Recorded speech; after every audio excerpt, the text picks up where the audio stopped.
কবি আল মাহমুদের নাম আপনারা অনেকেই জানেন, আমরা সবাই জানেন। তিনি নেই, তিনি চলে গেছেন। বাংলাদেশের শ্রেষ্ঠ কবিদের মধ্যে একজন। তিনি খালেদা জিয়াকে নিয়ে লিখছেন, তোমার মুখের দিকে চেয়ে আছে বাংলার ভোরের আকাশ, এদেশের গুলমলতা ছুতে চায় তোমার পল্লবিত আঁচল তোমার। যেন এক প্রতিশ্রুতি হেঁটে যায় আমাদের কণ্ঠকিত কালের ভেতর।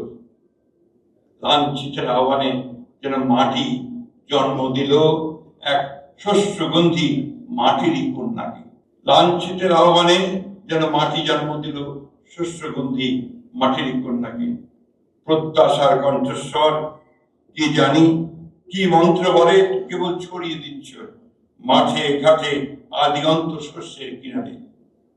আমরাও সাক্ষ্য দেব, হ্যাঁ আমরা একথা দেখেছি মাতাকে এক অনিঃশেষ আধারে দাঁড়িয়ে আরো ডানার মতো মেলে দিয়ে ব্যর্থ দুই বাহু 11 কোটি মাঝে নেমেছিল বিদ্যুৎ বিভায়।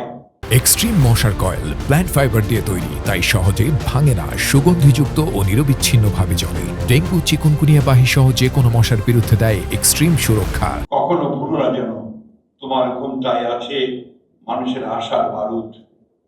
ভুলো না তোমার বাক্য প্রতীক্ষিত নিঃশ্বাস জাতির। অবিচল পিঙ্গলাক্ষী হে মাতৃকা, মানুষের আশাকে জাগাও। এইটি জাগিয়ে তুলেছিলেন এবং সত্যিকার অর্থেই একটি জাতিকে তিনি সামনের দিকে এগিয়ে নিয়ে গেছেন। আমরা আশা করি তার এই চলে যাওয়া আমাদেরকে নতুন করে অনুপ্রাণিত করবে, আমাদের শোককে শক্তিতে রূপান্তরিত করবে এবং আমরা সবাই ঐক্যবদ্ধ হয়ে বাংলাদেশের একটা নতুন ভবিষ্যৎ নির্মাণ করব। অনেক চক্রান্ত আছে, অনেক ষড়যন্ত্র আছে, বাংলাদেশকে আবার পিছনে টেনে নিয়ে যাওয়ার অনেক রকম চক্রান্ত আছে। সেখান থেকে আমাদেরকে উঠে দাঁড়াতে হবে।